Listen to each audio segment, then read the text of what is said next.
কোনটা কত? 23 কত? এটা 23 গ্রাম কি কিনছেন? জি 23 গ্রাম কি কেনা এটা? পেট্রোল আছে মানে 7-8 রুপে ডিজেল আমি তো লোকাল তো পাবো। আমরা তো আর এই লেখার বিষয় না, আপনার লেখে কি লেখে না এখানে লেখা আর কোম্পানির কাছে জিজ্ঞেস করেন ভাই আমি ফোন করে দিয়ে না আমার এটা তো খালি সিলিন্ডার বড় তাই কোম্পানি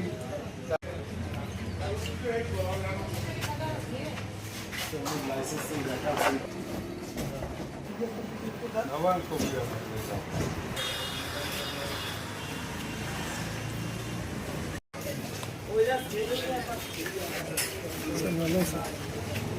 দেখেন এ করে বের করে বিস্ফোরক লাইসেন্সটা দেখেন।